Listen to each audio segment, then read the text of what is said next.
구약성경 사무엘상 22장 20절부터 23절까지 말씀입니다.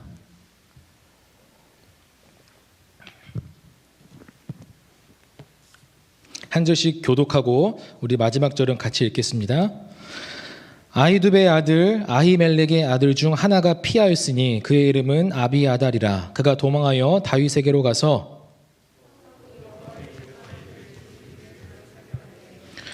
다윗이 아비아달에게 이르되 그날에 에돔 사람 도액이 거기 있기로 그가 반드시 사울에게 말할 줄 내가 알았노라. 내 아버지 집의 모든 사람 죽은 것이 나의 탓이로다. 두려워하지 말고 내게 있으라. 내 생명을 찾는 자가 내 생명도 찾는 자니 내가 나와 함께 있으면 안전하리라 하니라. 아멘. 여러분, 교회를 다니지 않는 사람이라도 다윗이라는 이름은 한 번쯤은 다 들어봤을 겁니다. 다윗과 골리앗의 이야기가 또 너무나 유명하기 때문에 교회를 다니지 않는 사람은 한 번쯤은 다 그 내용을 들어봤을 거예요. 그만큼 이 다윗이라는 이 사람은 굉장히 유명한 그런 사람입니다. 또 오늘날에도 다윗이라는 그런 이름을 갖고 있는 사람도 종종 우리가 볼 수 있죠. 그리고 이스라엘의 그 역사상 가장 위대한 왕으로 손꼽힙니다. 그리고 여러분, 이스라엘의 그 국기만 보더라도 다윗의 별이라고 이제 해서 정삼각형 그 두 개를 이렇게 나란히 얹어 놓는 그 그림을 여러분 보셨을 거예요. 또 그 이야기를 여러분 한 번쯤은 들어봤을 것입니다. 그래서인지 이 유대인들은 지금도 과거에 있었던 그 강력한 다윗 왕이 다시 한 번 더 우리 이 이스라엘을 통치하기를 원하는 그런 마음들이 굉장히 크다고 합니다. 그래서 유대인들은 아직도 그 강력한 다윗 왕을 기다리고 있습니다. 그만큼 다윗이 너무나도 훌륭했기 때문일 거예요. 그런데 여러분, 우리가 사무엘상을 지금까지 쭉 살펴보면서 사실 다윗은 우리가 볼 때에 그렇게 훌륭한 또 그렇게 아주 유명한 그런 사람은 아니었던 것 같습니다. 한없이 연약하고 그렇게 별로 내세울 것이 없는 그런 사람인 것 같아요. 여러분, 다윗의 가문은 어떠합니까?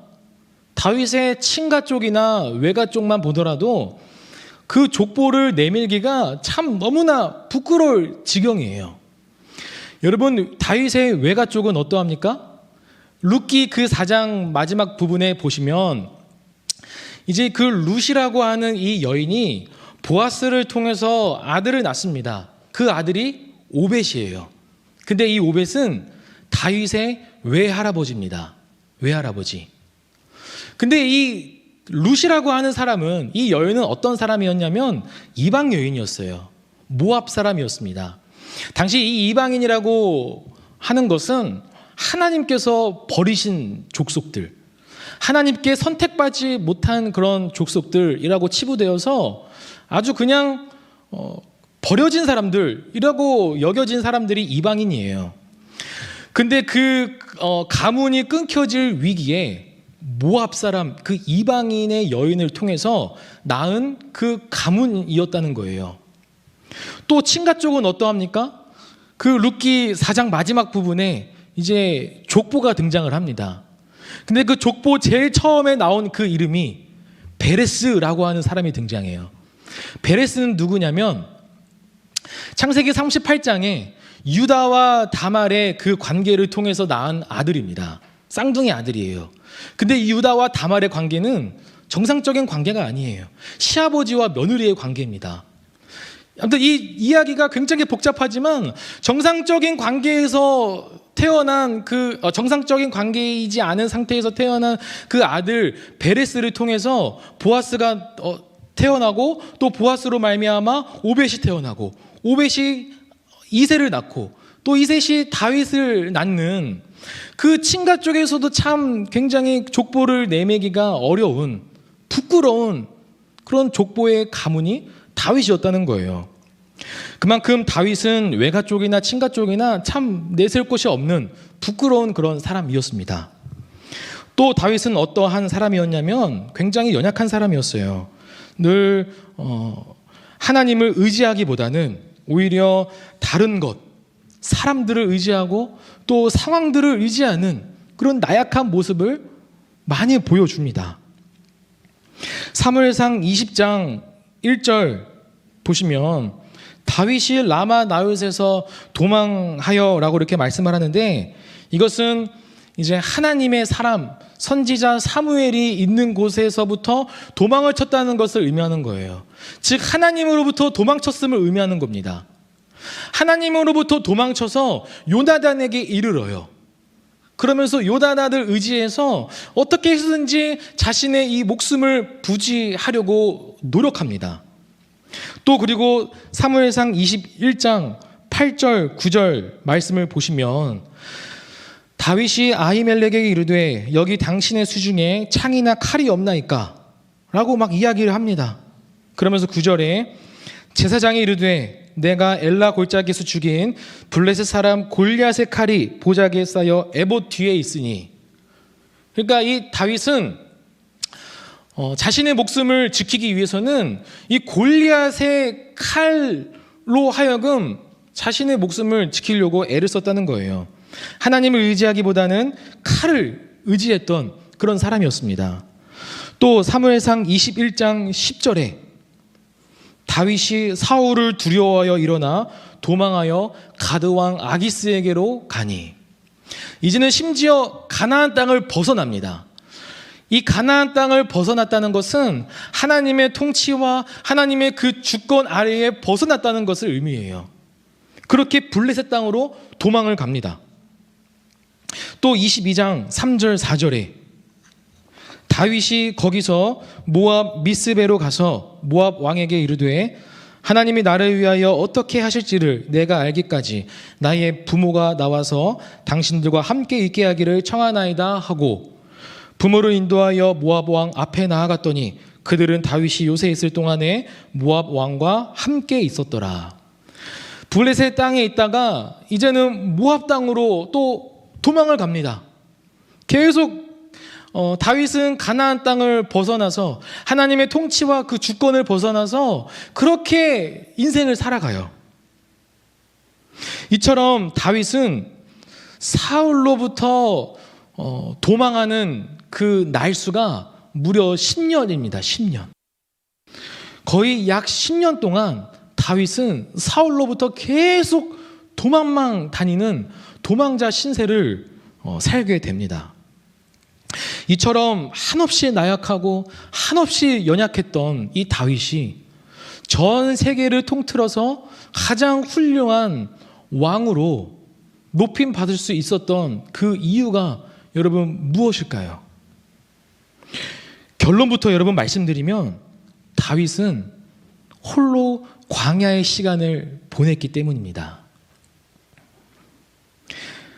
우리도 마찬가지로 여러분 광야의 시간이 필요해요. 이 광야의 시간을 잘 보낸 사람만이 하나님께서 그 사람을 높이 들어 쓰실 줄로 믿습니다. 그래서 여러분 오늘 이 말씀을 통해서 우리가 이 광야의 시간을 잘 보내어서 정말 하나님께 귀하게 이 시대 가운데에 쓰임받는 우리 모든 청년들이 되기를 간절히 축복하며 소망합니다. 여러분 아까 방금 이야기 드렸지만 다윗은 10년 동안 도망 다녀야만 했다라고 말씀을 드렸어요. 그런데 여러분 우리는 이 성경의 모든 이야기를 다 알고 있기 때문에 그냥 우리는 쉽게 생각할 수가 있습니다. 이 10년 동안 광야의 세월을 잘 보냈기 때문에 이렇게 다윗은 훌륭한 이스라엘의 왕이 될 수 있었구나. 이렇게 우리는 쉽게 생각할 수 있습니다. 하지만 여러분 이 다윗의 입장에서 생각해 보면 너무나 억울한 거예요. 너무나 억울한 겁니다. 왜 억울하냐면 정말 자신이 정치적인 야망이나 그런 욕심이 있었다면 그렇게 쫓김을 당하는 것은 100번 이해가 됩니다. 당연한 거라고 여겨져요. 그런데 다윗은 단 한 번도 그렇게 이스라엘의 왕이 되고 싶다는 생각이 없었던 사람이에요. 그냥 일개 평범한 목동의 신분으로 살다가 갑자기 사무엘이라고 하는 사람이 나타나서 자신에게 기름을 붓는 거 아니에요? 너는 이제 이스라엘의 왕이 될 것이라고 하는 이 말씀을 하시면서 하나님께서 기름을 부으시는 것 아니겠습니까? 그때부터 다윗은 쫓김을 당하는 거예요.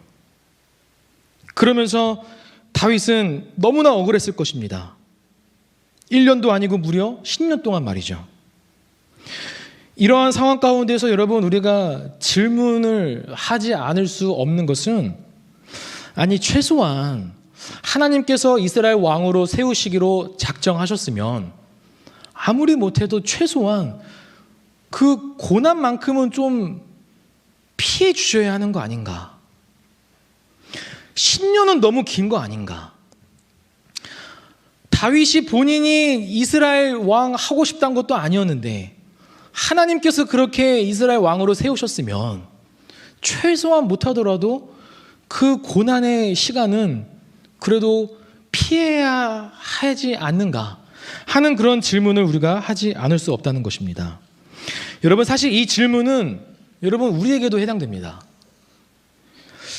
내가 평생 신앙생활 잘 했는데, 내가 평생 하나님만 섬기며 살았는데, 내가 평생 헌금도 꼬박꼬박하고 주일날 빠진 적도 없고 정말 내가 하나님 잘 섬기며 그렇게 살다가 그렇게 시간을 잘 보냈는데 내가 하고 싶은 거 좀 다 누리지 못하고, 내가 그리스도인으로 살면서 조금 피해보는 것 그래도 참고, 억울한 일 생기고 그래도 좀 참고 그렇게 살았는데 왜 나에게 이런 시련을 주시는 건가?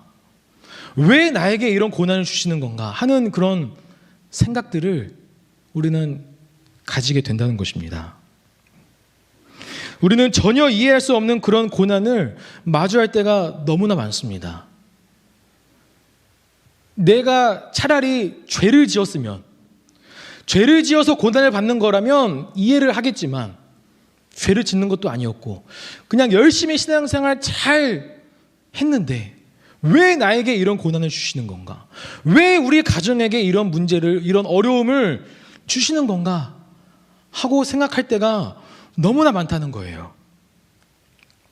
대표적으로 우리가 잘 아는 욥이 그랬어요. 욥은 한순간에 모든 재물과 자신의 모든 자녀들과 자신의 건강까지 한순간에 잃어버렸던 사람이 욥이었습니다. 욥은 당최 이해할 수가 없었어요. 왜 자신에게 이런 일들이 일어나는지를 도저히 설명할 수 없었고 도저히 납득할 수도 없었고 도저히 이해할 수 없었던 그런 사람이었습니다. 욥의 아내가 욥에게 이야기합니다. 차라리 하나님을 저주하고 원망하며 죽어라. 이럴 정도로 이렇게 이야기했었던 사람이 욥이었어요. 하지만 욥은 그럼에도 불구하고 내가 입술로 범죄하지 아니하겠노라. 하나님께서 복을 주셨다면 화도 주시지 않겠느냐라고 이야기하면서 끝까지 그 믿음을 붙들며 살아갑니다. 그러면서 여전히 욥은 이해할 수 없었던 그런 상황들이 너무나 많이 보게 됩니다. 여러분, 왜 이처럼 하나님은 우리가 이해할 수 없는 그 고난을 주시는가? 왜 도저히 우리가 감당하기 어려울 것만 같은 그런 고난, 그런 광야들을 주시는가 하는 그 질문을 하지 않을 수 없다는 거예요. 그 이유는 여러분 바로 하나님께서 우리를 연단시키기 위함입니다. 여러분, 연단이라고 하는 그것은 무엇을 의미하냐면, 여러분 광산에서 금을 캐잖아요. 그러면 이 광산에서 캐는 이 금은 바로 금목걸이를 만들거나 뭐 금반지를 만들거나 할 수 없습니다. 왜냐하면 그 바로 캐낸 금은 불순물이 너무나 많이 섞여 있기 때문이에요. 그런데 그 불순물을 빼내려면 뜨거운 물로 계속 가열을 해줘야 됩니다. 그래서 그 불순물이 포함되어 있는 그 농도라고 해야 되나요? 그걸 이제 해서 이제 14K, 뭐 18K, 그래서 완전히 불순물이 거의 99.9% 완전히 다 이제 빠져나간 상태로 이제 24K 순금이라고 이제 하는 것처럼 연단은 그렇게 뜨거운 불로 계속 가열하는 것을 의미하는 거예요. 이처럼 하나님께서 우리에게 때로는 고난을 주시는 이유, 우리가 때로는 이해할 수 없는 그 광야를 걸을 수밖에 없는 것은 하나님께서 우리를 연단시키기 위함이라는 거예요. 그런데 하나님께서는 왜 우리를 그렇게 연단시키시냐? 바로 불순물들을 빼내기 위함이라는 거예요. 하나님께서 마음껏, 하나님의 그 계획 가운데에 우리를 마음껏 사용하시기 위해서 때로는 우리의 모든 불순물들을 빼내시기 위한 그 작업이 필요하는데 그것이 연단이라고 하는 것입니다. 그래서 이 연단을 통해서 정금으로, 순금으로 우리가 변화되어서 온전한 사람으로 하나님께서 변화시키기 위한 그런 목적으로 우리에게 연단시키신다는 것입니다. 그래서 욥도 이렇게 고백합니다. 욥기 23장 10절에 그러나 내가 가는 길을 그가 아시나니 그가 나를 단련하신 후에는 내가 순금같이 되어 나오리라. 사랑하는 우리 청년 여러분, 지금 겪고 있는 이 상황들이, 그리고 앞으로 겪게 될 상황들이 연단이라고 생각을 하신다면 여러분, 겸손함으로 하나님을 바라보며 나아갈 때 그 연단의 길이가 짧아지는 거예요. 그런데 그 연단이라는 것을 깨닫지 못하고 계속 하나님 원망합니다. 계속 하나님 불평해요. 상황 탓하고 남 탓하고 계속 그렇게 살다가 보면 그 연단의 기간이 길어지는 거예요. 왜냐하면 하나님은 절대 우리를 포기하지 않으시니까. 어떻게 해서든지 그 사람을 온전하게 만들어야 되니까. 그러기 위해서는 그 연단의 시간이 길어지는 겁니다. 여러분, 그 연단의 시간을 짧게 끝내기 위해서라도 여러분 겸손함으로 하나님만 바라보며 지금 내가 연단의 시간이구나. 하나님께서 나를 정금으로 바꾸시기 위한 하나님의 과정이시구나 라고 여러분 생각하시고 믿음으로 여러분 하나님을 바라보시기를 바랍니다. 하나님께서 연단하시는 그런 수단, 방법은 때로는 상황을 통해서, 때로는 사람을 통해서 그렇게 사용을 하세요. 여러분 주위에 나를 힘들게 하는 사람들, 또 나를 힘들게 하는 상황들 너무나 많잖아요. 그러한 상황들 가운데서도 하나님께서 나를, 이 사람을 통해서, 이 상황을 통해서 나를 연단시키시는구나 하고 여러분 깨닫고 여러분 겸손함으로 여러분 나아가시기를 바라요. 청년들이랑 이렇게 이야기를 하다 보면 직장 생활하면서 또 이제 학교 생활하면서 자신을 괴롭히는 사람들, 자신을 못 살게 구는 사람들이 너무나 많다라고 이야기를 해요. 그러면서 이제 그 사람을 피해서 뭐 이직을 한다든지 뭐 다른 곳으로 뭐 옮긴다든지 아니면 그 사람은 아예 그냥 안 보고 그냥 막 쌩까고 막 산다든지 이런 식으로 이제 해결책을 내놓습니다. 근데 여러분, 그것이 만약에 진짜 연단이라고 한다면 그 연단을 끝내지 않고서, 자신의 그 불순물들을 빼내지 않고서, 자신의 그 연약함을 해결하지 않고서 이직을 하든지 뭐 어디 다른 데로 가든지 해도 여러분 그 사람 또 만납니다. 그 상황이 또 생겨요. 절대 어디로 벗어난다 하더라도 또 다른 사람이 생겨나서, 또 다른 상황이 생겨나서 계속 자신을 괴롭히게 된다는 거예요. 그렇기 때문에 여러분, 그것이 나에게 진정한 연단이라고 생각을 한다면 하나님, 내가 이 사람을 통해서 내가 변화되어지는 그 모습을 내가 알게 하여 주시옵소서. 내가 이 사람을 더 사랑할 수 있게 해주시고, 아니면 내가 뭐 어떤 이런 상황들 가운데서도 어떤 연약한 믿음이 있었다면 더 하나님을 의지하게 해주시고, 어떤 이러한 모습으로 나아가야지 연단이 빨리 끝난다는 거예요. 연단은 여러분 고통스럽습니다. 힘들어요. 또 외롭습니다. 하지만 이 시간을 통해서 반드시 하나님은 우리를 온전하게 해 주실 줄로 믿습니다. 그래서 하나님께서 나를 통하여 세우신 그 계획이 하나님께서 놀랍도록 우리를 위대하게 또 쓰실 줄로 믿습니다. 그래서 다윗은 이 광야의 시간을 통해서 하나님과 함께 동행하는 법을 배웠어요. 어렵고 힘든 이 고난의 시간 속에서 하나님만 의지하는 법을 배우기 시작합니다.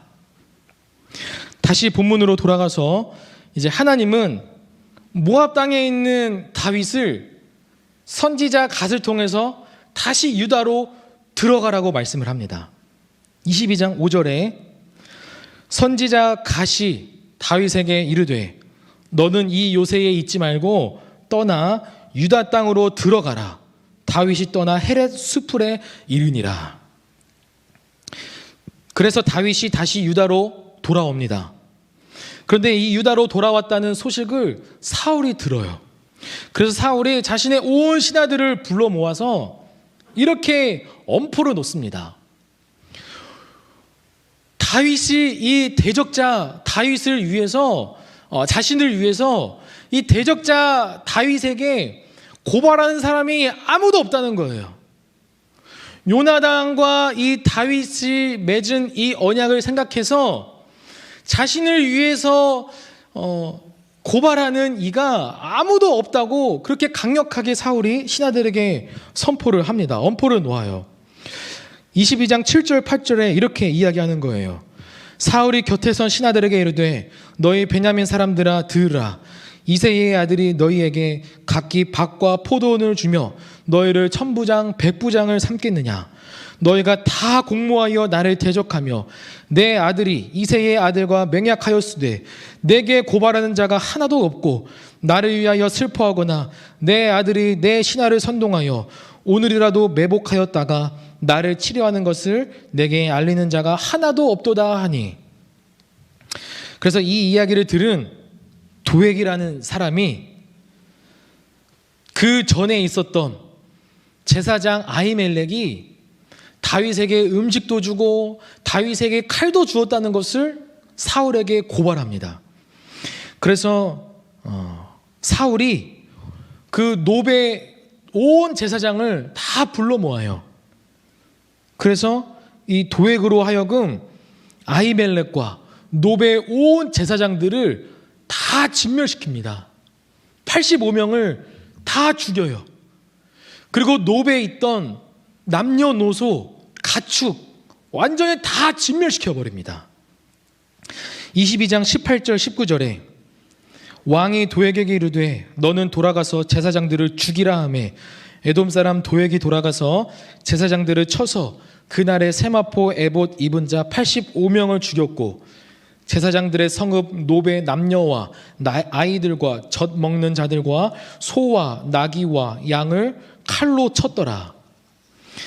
여러분, 이처럼 이 대학살이 일어나는 이 사건 속에서 유일하게 살아남은 사람이 한 명이 있었는데 제사장 아히멜렉의 아들 아비아달이라고 하는 그런 사람이 있었어요.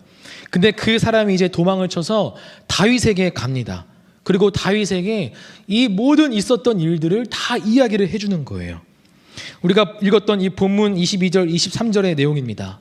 다윗이 아비아달에게 이르되 그날에 에돔 사람 도액이 거기 있기로 그가 반드시 사울에게 말할 줄 내가 알았노라.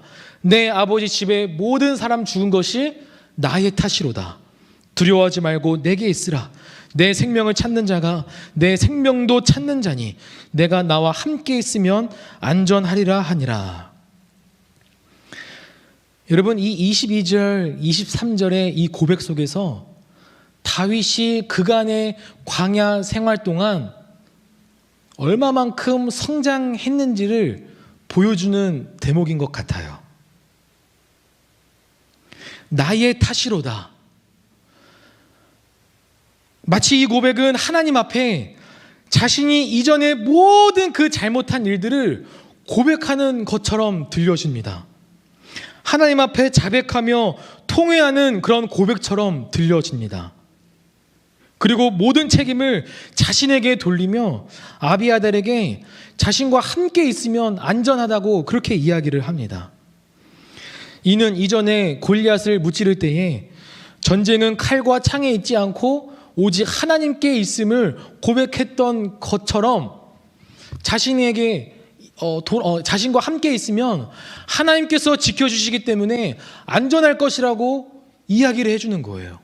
그 이전에는 세마포 에봇 그 뒤에 있었던 골리앗의 칼을 가졌던 사람 다윗이었지만, 이제는 그 칼을 의지하는 것이 아니라 하나님을 의지하며 그렇게 지금 나아가고 있다는 거예요. 여러분, 시편 52편을 보시면 그 표제가 이렇게 되어 있습니다. 다윗의 마스길, 인도자를 따라 부르는 노래, 에돔인 도액이 사울에게 이르러 다윗이 아히멜렉의 집에 왔다고 그에게 말하던 때에, 이 시편 52편은 지금의 이 상황을 토대로 시를 짓고 있는 그런 내용이에요. 8절 보시면 이렇게 고백합니다. 그러나 나는 하나님의 집에 있는 푸른 감람나무 같으며 하나님의 인자하심을 영원히 의지하리로다. 이처럼 죽음이 바로 자신의 코앞에 있는 그런 상황 가운데서도 자신은 하나님을 의지하겠노라 라고 그렇게 고백하고 있습니다. 또 여러분, 23장의 전체 내용을 보면 이제는 이 다윗이 끝까지 하나님만 붙잡고 살아가는 그의 모습들을 보여지게 됩니다. 23장 9절 말씀에 다윗은 사울이 자기를 해하려 하는 음모를 알고 제사장 아비아달에게 이르되 에봇을 이리로 가져오라 하고, 또 11절에 그일라 사람들이 나를 그의 손에 넘기겠나이까? 주의 종이 들은 대로 사울이 내려오겠나이까? 이스라엘의 하나님 여호와여 원하건대 주의 종에게 일러 주옵소서 하니 여호와께서 이르시되 그가 내려오리라 하신지라. 뿐만 아니라 23장 그 이후에 24장부터 계속 다윗은 사울을 죽일 수 있는 그 기회가 2번이나 있었음에도 불구하고 다윗은 사울을 죽이지 않습니다. 사울은 자신의 원수였지만 하나님의 뜻이 아니라는 것을 알았고, 그래서 그 원수를 죽이지 않고 오히려 하나님께 맡기게 됩니다. 여러분, 이처럼 한없이 연약했던, 그리고 한없이 나약했던 이 다윗이 이러한 모습으로 바뀌어질 수 있었던 그 결정적인 이유가 무엇이냐면, 여러분, 광야의 시간을 보냈기 때문이에요. 광야의 시간을 통해서 하나님만 의지하는 법을 배웠고 하나님과 함께 동행하는 법을 배웠기 때문입니다. 말씀을 맺겠습니다. 여러분은 지금 어떤 시간을 보내고 있습니까? 아니면 앞으로 주어지게 될 그 연단의 시간 속에서, 그 광야의 시간 속에서 여러분은 어떻게 반응하며 살겠습니까?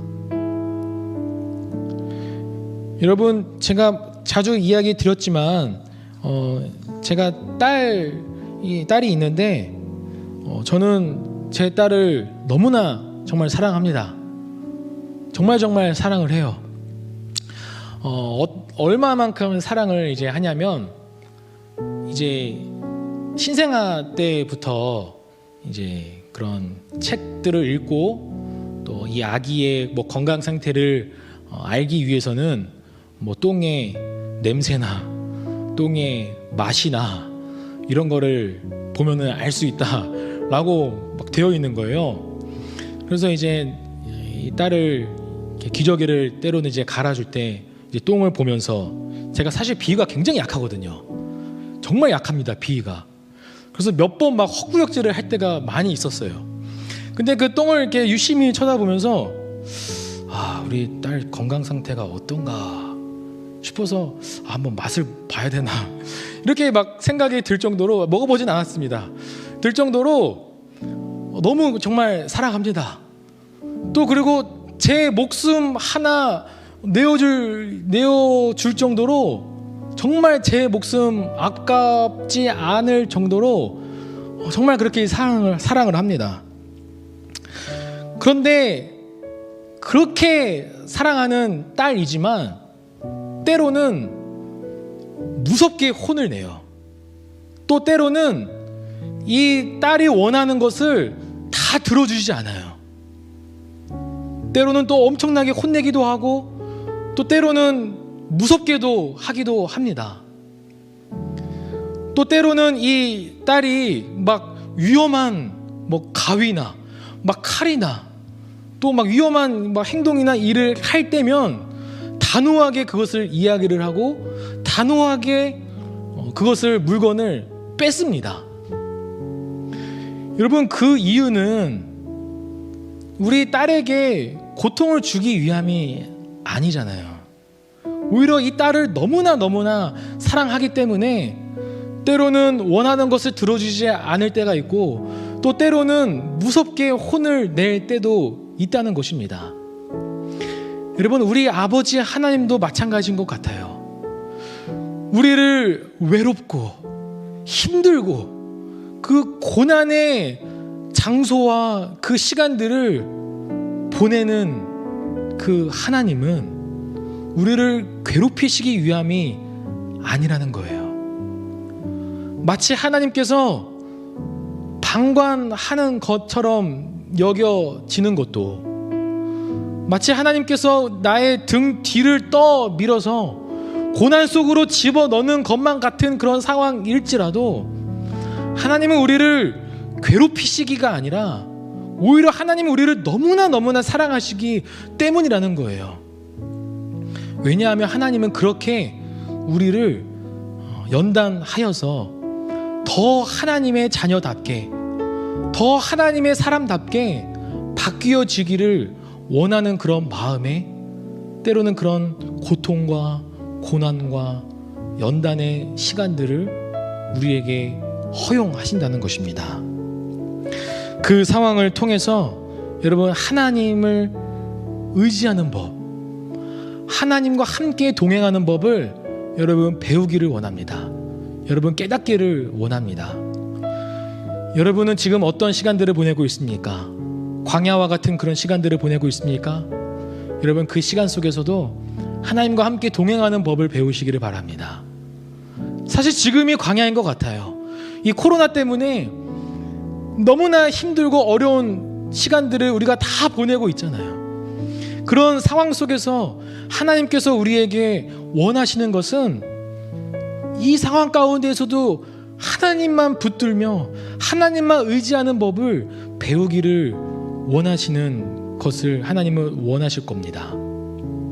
그런 상황 가운데서도 여러분 더욱더 하나님 붙잡고 살아갈 때에 우리가 정금같이 순금같이 되어 하나님의 온전한 사람으로 모두 다 되는 우리 모든 청년들이 되기를 예수님의 이름으로 축복합니다.